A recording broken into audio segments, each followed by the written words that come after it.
Assalamualaikum warahmatullahi wabarakatuh. Salam sehat, salam sejahtera para teman sejawat sekalian, anggota Ikatan Dokter Indonesia, para dokter yang ada di seluruh wilayah Indonesia. Pada kesempatan kali ini, seperti halnya di seri yang sebelumnya, di seri kedua ini saya akan berdiskusi dengan tokoh Ikatan Dokter Indonesia, mantan Ketua Umum Pengurus Besar Ikatan Dokter Indonesia periode 2006-2009, Profesor Dr. Fahmi Idris, MKes. Beliau juga mantan Direktur Utama BPJS. Saat ini beliau juga masih aktif di beberapa organisasi, Palang Merah Indonesia, Dewan Masjid Indonesia, dan beberapa yang lainnya yang tidak bisa saya sebutkan satu persatu. Kita ingin berdiskusi apa harapan beliau terhadap ID ke depan, apa juga kemudian masukan buat kita, buat saya khususnya dan buat ID di seluruh wilayah Indonesia seperti apa. Harapan-harapan inilah yang akan kita coba elaborasi dalam satu diskusi singkat pada kesempatan hari ini. Assalamualaikum Prof. Sehat? Waalaikumsalam Dr. Adib, Ketua terpilih PBID. Ya, jadi apa kira-kira harapan sekaligus mungkin masukan dari Prof. Fahmi terhadap ID ke depan dengan tantangan yang mungkin berbeda sebenarnya dengan dulu di zamannya Prof. Fahmi dengan saat ini, dan tentunya kita ingin ada masukan-masukan ini untuk kemudian kita formulasikan dalam satu bentuk grand design ID ke depan seperti apa. Monggo masukannya, ya. Prof. Fahmi. Terima kasih Dr. Adib. Pertama saya ingin kelirkan, saya belum merasa pantas menjadi tokoh tadi disebutkan. Tapi dalam perjalanan hidup pernah pada di titik itu ya, di titik di mana mengabdikan diri di Ikatan Dokter Indonesia cukup panjang sebetulnya, sejak wakil sekjen, ketua terpilih, ketua umum ya, setelah itu wajib mengikuti sampai purna ketua. Ya. Jadi memang kalau kita melihat Ikatan Dokter bukan hanya di Indonesia ya, artinya di berbagai negara dan secara global yang ada karakter kekhususan sebetulnya Ikatan Dokter itu. Jadi tidak bisa soliter bahwa komunitas kedokteran di Indonesia itu berbeda dengan yang lain ya. Betul. Walaupun faktor sejarahnya mungkin berbeda. Ya. Di Indonesia sendiri ID itu kan peleburan dari dua organisasi. Kenapa melebur? Karena keinginannya sama sebetulnya, keinginan sama yang di benchmark dengan keinginan global. Jadi kalau saya melihat tantangan bisa berbeda ya di setiap zaman, tapi nilai dasarnya nggak boleh berubah. Nilai dasar nggak boleh berubah. Nah, nilai dasar itu kan sudah diformulasi ya oleh Ikatan Dokter Sedunia ya, World Medical Association, di mana Indonesia menjadi bagian dari itu. Kecuali kita ingin berbeda sendiri ya, dan menurut saya kita akan terlepas dari komunitas itu. Yeah. Dan sejarah panjang ID sendiri dalam kegiatan-kegiatan internasional juga luar biasa ya. Kita ingat misalnya almarhum Ketua Umum ID Profesor Azrul Azwar, benda menjadi, mungkin saya berharap Dr. Adib bisa meneruskan menjadi Ketua Ikatan Dokter Sedunia ya. Itu sejarah yang mungkin sangat langka ya dari Indonesia, kemudian memimpin World Medical Association, di mana pergulatan dunia kedokteran ini antar negara juga kompetisinya juga luar biasa. Nah, tapi kembali ke tujuan tadi, kan kalau kita baca anggaran dasar atau rumah tangga Ikatan Dokter Sedunia yang mau saya inline-kan ya dengan bagaimana tantangan ke depan dan nilai-nilai dasarnya itu, kita akan melihat kan bahwa pasti ada purpose ya, maksud tujuan beliau organisasi. ID juga ada maksud tujuan beliau organisasi. Kalau Ikatan Dokter Sedunia itu kan jelas purpose-nya adalah to serve dua hal, to serve humanity dan to serve health care for all people ya. Nah, tapi ada yang menarik di klausa pertama tentang to serve humanity, artinya memang ikatan ini terbentuk untuk melayani kemanusiaan. Ya, ya. Tentu ada prasyarat ya. to serve humanity. Ya kalau bahasa legalnya di dalam anggaran rumah tangga World Medical Association itu to serve humanity by endeavoring, dengan berupaya sekuat tenaga to enhance. Empat hal. The highest of medical education, kemudian medical science, medical arts, and medical ethic. Jadi 4 itu. Jadi seharusnya ikatan dokter itu jangan berpikir sebagai ormas. Ada kecenderungan bahwa mungkin euforia ya, reformasi, melihat ID ini seperti ormas pada umumnya, padahal kan organisasi profesi. Nah tentu kalau bicara ID, saya merasakanlah denyut yang ada di bawah saat ini. Untuk apa? To serve humanity, tapi kita kemudian sengsara. Kesejahteraan. Nah, bahasanya begitu. Jangan pakai bahasa dewa dong.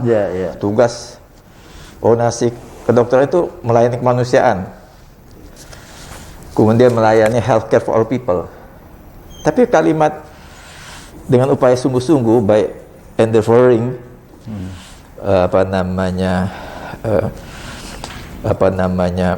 the enhancing of medical, the highest standard of medical ethic atau medical science, itu otomatis ikatan dokter, termasuk ikatan dokter Indonesia, harus memperjuangkan itu gitu.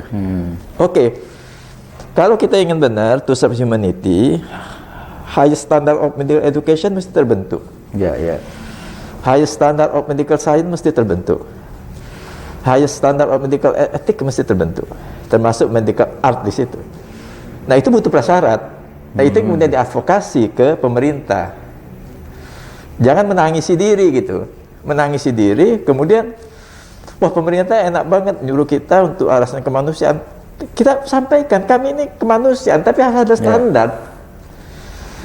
Nah, jangan kemudian menyampaikan kita punya standar, tapi kita tidak menegosiasikan standar itu. Mohon maaf. Saya pernah berinteraksi pada posisi side yang berbeda ya dengan Ikatan Dokter Indonesia. Kadang-kadang kalau sudah diminta by data, nggak ada datanya gitu. Tiba-tiba bersurat aja gitu. Setelah bersurat, selesai gitu. Menganggap pekerjaan selesai dengan bersurat. Saya kira tidak seperti itu. Jadi untuk mencapai high standar itu butuh advokasi, upaya yang terus-menerus dan sungguh-sungguh. Ya mungkin seperti itu. Nanti harus ada perubahan gaya advokasi kita sebenarnya ya, untuk ke eksternal dan komunikasi ke internal juga mungkin berarti harus ada perubahan mungkin ya, Bro. Ya jadi memang hidupnya kan kolaborasi ya. Pasti kita harus melihat posisi setiap orang, tempatnya masing-masing. Tapi pada satu titik pasti sama kepentingan kita itu, kita ingin melayani masyarakat. Masyarakat ingin dilayani, katakanlah pemerintah regulator ingin juga masyarakat terlayani. Bagaimana kita bicara? Jangan sampai nanti ya pasti ada strategi ya, strategi itu, dan itu sangat tergantung leadership ya. Saya yakin kalau Dr. Adib ini akan lebih baik ya, leadershipnya seperti apa nanti melakukan itu. Jadi jangan sungkan untuk membuka terus komunikasi dengan berbagai pihak, itu saja. Ya itu kuncinya berarti ya, kolaborasi. Karena memang kita nggak bisa ID itu hanya sekedar sebagai satu kelompok yang memberikan satu asupan tanpa by data, karena memang kita organisasi profesi kan. Nah ini memang ada satu titik lemah yang mungkin nanti kita coba mungkin Prof ke depan gitu kita perbaiki. Ya terus itu Prof, ini kan kalau kita bicara tantangan zamannya Prof dan nanti mungkin ya, itu kan pasti akan berbeda. Kira-kira pada saat itu tantangan apa yang dialami oleh Prof Fahmi, dan tentunya ini menjadi satu apa istilahnya buat saya ya sebagai referensi nanti kira-kira saya harus seperti apa nanti untuk menghadapi tantangan-tantangan ke depan. Ya ini kan dua hal ya. Kalau bicara ya pertama tentang tadi tentang medical science, medical education ya. Tapi satu sisi behavior, perilaku ya. Karena bagaimanapun juga anggota yang unsur-unsur karakter dasar manusia kan ada. Jadi tantangan saya ingat persis 3 hari sebelum pengurus dilantik, masih sendiri artinya. Ya. Itu tiba-tiba masuk surat dari Kejaksaan Agung menyampaikan ada sekian dokter terindikasi menerima komisi dari industri farmasi. Gratifikasi ya Bang. Mungkin istilahnya Zaman itu belum ada istilah itu. Menerima komisi. Menerima komisi. Nah, kenapa dokter kemudian masuk Kejaksaan Agung? Karena apa? Karena kebetulan industri farmasi BUMN. Ya. Jadi uang negara. Dan di situ ada daftarnya nama dokter itu. Dokter ini menerima sekian, dokter ini menerima sekian. Karena kaitan dengan, kita tahu lah dulu ada dugaan tentang komisi dari resep obat dan lain-lain. Saya ingat persis itu. Belum ada pengurus. Jadi saya harus ketemu dengan Kejaksaan Agung. Memang waktu itu saya coba jelaskan lah bahwa dalam medical education itu dokter memang disupport oleh industri farmasi dan seterusnya. Nah, ini terus berjalan tentang isu-isu waktu itu. Jam itu koran Tempo mengangkat hampir setengah itunya ya, liputan khususnya. Judulnya menyakitkan hati sebetulnya. Dokter, saya ingat persis judulnya itu. Dokter adalah dewa penyembuh yang haus komisi. Bisa dicari Temponya. Ya. Jadi isu tentang behavior dokter itu menjadi isu sentral waktu itu. Padahal ini kan persoal etika ya, etika. Kita tahu lah tidak boleh kita memberikan obat atau mengobati karena ada iming-iming dari pihak tertentu. Tidak boleh. Nah, ada problem di dunia etika waktu itu. Nah, sehingga kenapa kemudian muncul gagasan tentang lembaga disiplin kedokteran yang dibungkus dalam konsil kedokteran, yang kemudian yang tercover dalam undang-undang praktek kedokteran. Nah, kita melihat itu penting karena ternyata dengan pendekatan tuntunan itu memang tidak mudah. Tidak semua orang bisa gitu. Behavior.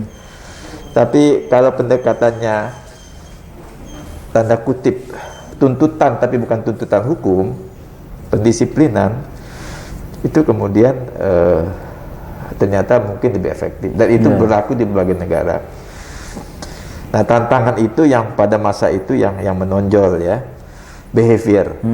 Dan Mas Adib harus siap. Behaviornya mungkin bisa berubah objeknya ya. Tapi itu masih bisa menjadi tantangan bersama. Ya, kadang-kadang hal-hal duniawi ini kan tidak tahan juga ya. Jadi mungkin menghasilkan model praktek yang lain. Apalagi sekarang kan era digital ya. Mungkin banyak hal yang tidak memberikan karakter secara umum dunia kedokteran. Saran saya sih satu, selalu berkumpul dalam komunitas global.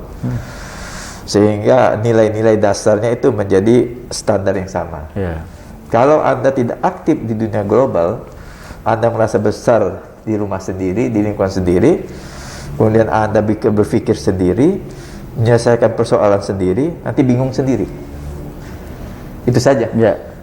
Nah, kunci untuk leadership itu kan Prof, memanage kan.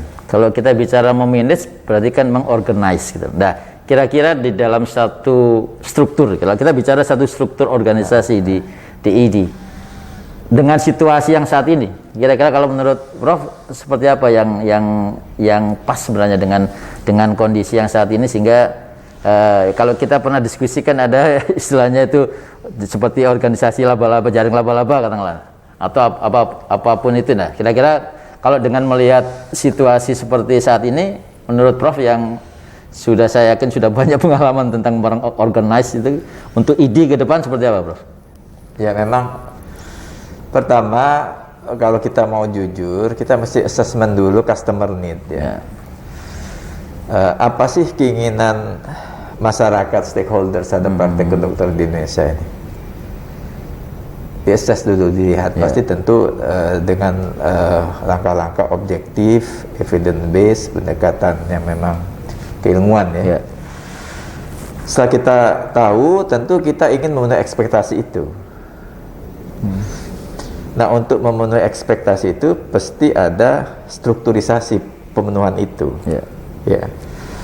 Setelah strukturisasi pemenuhan terputih, pasti kita mengharapkan orang yang bisa memenuhi kebutuhan itu.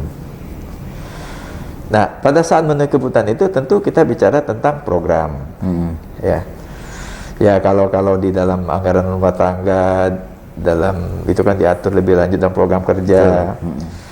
Kalau kita bicara program kerja pasti ada perencanaan, pasti ada organisasinya, pergerakan dan monitor tercapai tidak. Nah, itu manajemen sebetulnya. Nah, inti dari manajemen itu kan bagaimana sesuatu yang direncanakan, sesuatu yang distrukturkan itu berjalan. Nah, untuk menjalankan itu baru butuh leadership. Nah, leader artinya manajer handal itu pasti leadershipnya bagus. Ini teori sangat umum ya, mungkin kuno, tapi saya selalu pegang. Dan leadership itu kemudian apa sih orang yang punya karakter dasar leadership? Kalau dia bisa hubungan interpersonal bagus,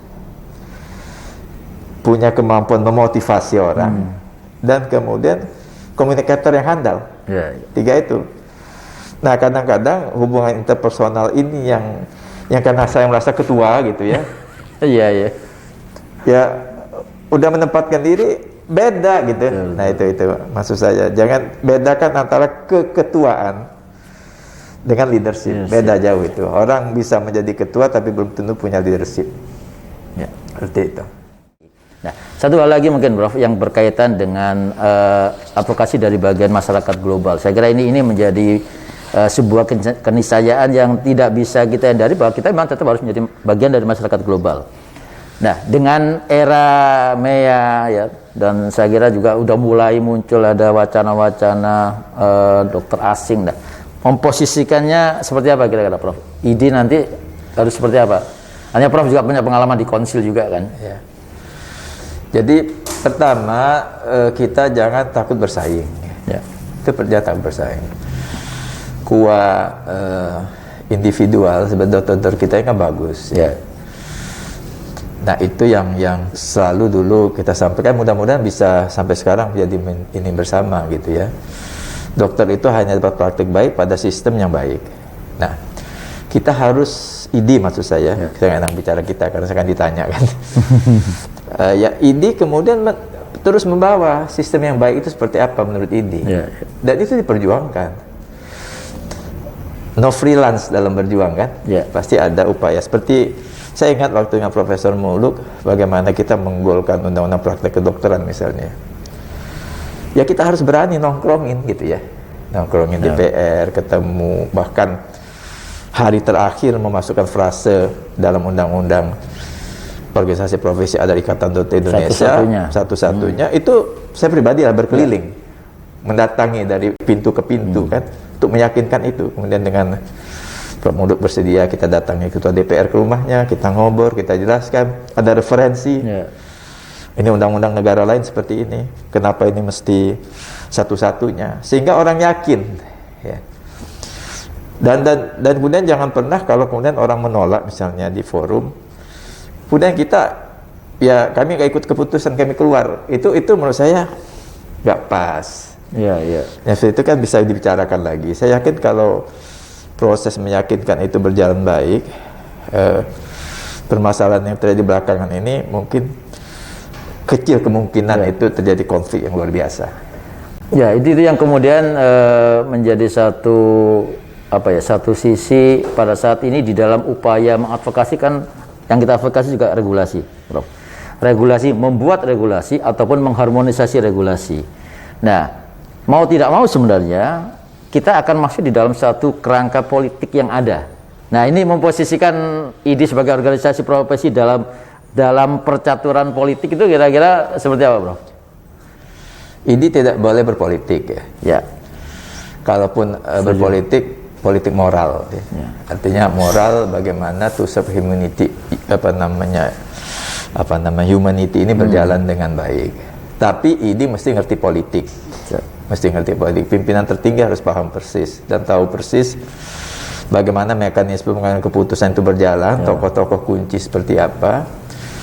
Karena kalau melihat pengalaman ya, advokasi sebelumnya dilakukan oleh mantan-mantan ketua umum ID ya kita memang harus pegang tokoh kuncinya dan terus membangun komunikasi yang baik gitu ya. Walaupun mungkin bocoran misal di media kelihatan kita bertentangan, tapi di belakang di dapur kita bicara, ketemu, ngobrol. Karena setiap orang itu sebetulnya pertama mungkin dia tidak memahami sebetulnya apa yang menjadi pemikiran kita. Bisa jadi memahami tapi kemudian tidak mau mendukung. Itu kan perlu upaya sendiri. Mendukung itu belum tentu juga mengajak orang lain mendukung. Nah, jadi kita pada fase setelah paham mendukung dan puncaknya mengajak orang lain ikut mendukung. Nah, itu ya pengalaman empiris lah pada saat lahirnya undang-undang praktek kedokteran kaitan menerbitkan regulasi. Nah, setelah itu sempat ada masalah misal terbit undang-undang pendidikan kedokteran. Saya kira dengan semua stakeholders bicara aja. Ya. Jadi kuncinya juga leadership ya, Prof ya. Kebetulan kita sama-sama alumni INSEAD. Prof tapi di Fontainebleau, saya di Singapura. Saya kira itu ada kunci yang memang bagus di situ. Memang di ID sampai struktur yang bagian bawah, kemampuan leadership itu memang satu sisi itu akan memang sudah dibentuk oleh sebuah karakter, satu sisi lagi sistem yang memang harus kita buat. Ya, saya kira memang di kita belum pernah secara rutin menerjemahkan apa yang kemarin di INSEAD itu kemudian diterapkan di teman-teman ID mungkin, Prof. Ini saya kira itu PR sebenarnya. Tapi menurut Prof, leadership yang seperti apa sih? Bukan hanya di PB ya, maksudnya ini juga untuk teman-teman di cabang tentunya. Ya, kalau bahasa utama leadership itu tentu banyak ya, pemahaman, sudut pandang manajerial seperti apa. Tapi yang selalu saya pegang itu kan puncak leadership itu how to influence people. Bagaimana mempengaruhi orang. Itulah puncak leadership. Nah, tentu ada jam terbang ya. Ada strategi teknis secara manajerial khusus. Nah, itu yang kita harapkan nanti ini muncul di semua lini organisasi. Dan yang paling penting adalah kunci utama organisasi yang baik, konsolidasinya bagus. Jadi ya harus saran kata minta sebagai ketua umum, ya kredo tentang koordinasi konsolidasi itu menjadi penting. Kalau saya dulu sederhana aja, begitu terpilih saya dua ko saya bilang, konsolidasi, koordinasi, konsolidasi. Karena solidnya organisasi itu nggak akan tercipta sendiri kalau kita tidak mengkonsolidasi terus menerus ya. Dan kita jangan menganggap ketua ID itu menjadi orang yang harus dilayani. Justru to serve, not to be served.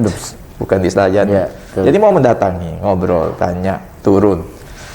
Bukan kemudian merasa, saya udah punya ketua bidang jalan, urusan ketua bidang, saya nggak ikut.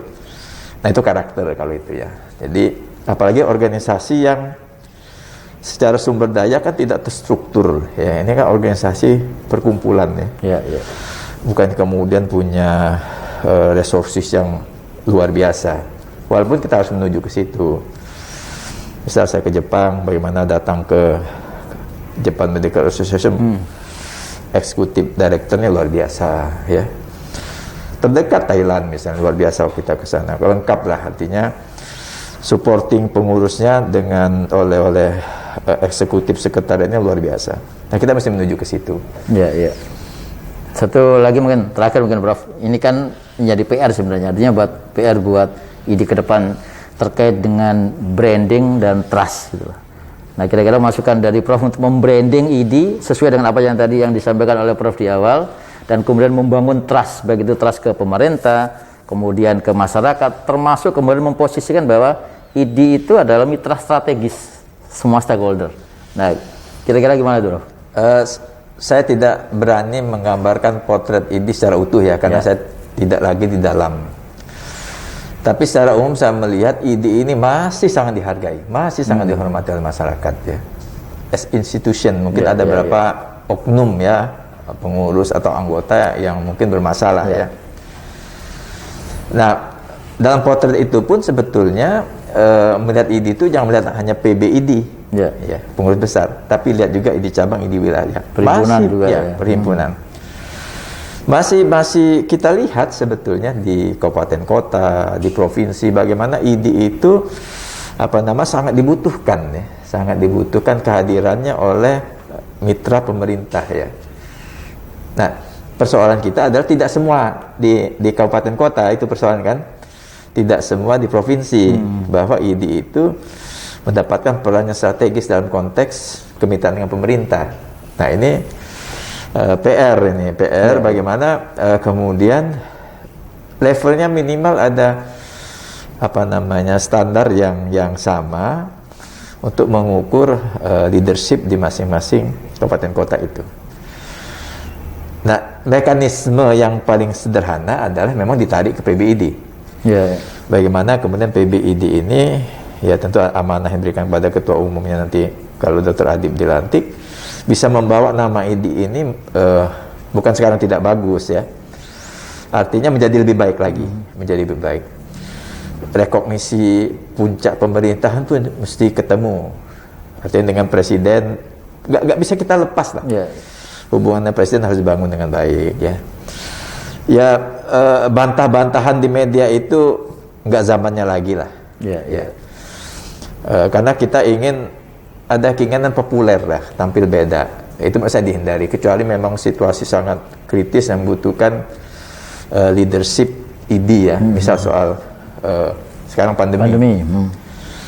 Nah, ini harus berani menampilkan the highest standard of medical science seperti apa. Itu harus disampaikan. Karena kalau tidak bahaya. Karena pemerintah ini kan banyak, ya. Mungkin side-nya berbeda. Tapi side medical science itu mesti ditampilkan. Nah, mungkin ada mekanisme lain untuk sampai ke pucuk pimpinan sehingga tahu persis soal itu. Saya kira itu. Closing statement, Prof. Harapan untuk ID ke depan seperti apa, Prof? Ya, kalau ini kan sangat-sangat klasik dan normatif, ya. Ya, pertama anggota ID itu selalu merasa kami tidak pernah merasa kehadiran ID. Ya. Tapi saya tanya, Anda sebagai anggota, kontribusi Anda kepada ID apa? Ya. Betul. Nah, ini harus saling melengkapi, ya, saling melengkapi. Jangan kemudian hanya mencari ID begitu ada masalah. Nah, berperan aktifnya seperti apa untuk mengisi tadi. Kembali menurut saya tujuan ini mesti dipahami persis oleh anggota. Kalau anggota merasa bahwa tujuan itu tidak sesuai dengan dirinya, ya mesti sadar diri, harusnya tidak menjadi dokter dong. Kalau nggak mau to serve humanity, tidak mau to serve health care for all people, jangan jadi dokter dong. Ya. Nah, tapi ID tentu punya peran bagaimana standar-standar tinggi itu memenuhi syarat sehingga secara tidak langsung akan meningkatkan kesejahteraan. Jangan dibalik dulu, kesejahteraan dulu. Pokoknya kalau kampanye ingin sejahtera. Loh, orang Anda ingin sejahtera tapi standar Anda gimana? Ya, betul. Itu aja. Jadi karena kita nggak bisa tutup mata juga, banyak masyarakat yang melihat dunia kedokteran ini kan sudah berubah, konsumerisme global, ya. Kemudian mungkin ada, saya nggak mau ngomong terlalu mendalam, misal sesuatu yang permisif juga di beberapa oknum dokter dilakukan, kan, yang tidak sesuai keilmuannya. Itu PR ke depan. Closing statement saya, Mas Adib, luruskan niat, bekerja sungguh-sungguh, tahan banting. Terhadap. Terima kasih, Prof. Terima kasih. Sehat-sehat selalu buat Prof. Terima kasih atas masukan, inspirasinya, dan juga ini menjadi satu dorongan semangat buat kita semuanya, bukan buat saya saja, buat kita semuanya. Dan ini pesan buat teman-teman sejawat semuanya di seluruh wilayah Indonesia, bukan hanya untuk pengurus sebenarnya, buat anggota juga. Kita punya ID yang memang harus kita perbaiki. ID terlahir kembali menjadi ID yang lebih baik, dan ID menjadi ID reborn untuk anggota, untuk masyarakat, dan untuk Indonesia. Demikian untuk yang seri kedua. Nanti kita akan bertemu lagi seri ketiga. Saya kalau wawancaranya ada hal yang berkenan, mohon maaf ya, lahir batin semuanya. Apalagi wawancara menjelang Ramadan. Makasih. Oh ya, sama-sama. Terima kasih Prof. Sehat-sehat semuanya Pak. Terima kasih. Saya akhiri, bila taufiq wal hidayah. Assalamualaikum warahmatullahi wabarakatuh. Waalaikumsalam warahmatullahi wabarakatuh.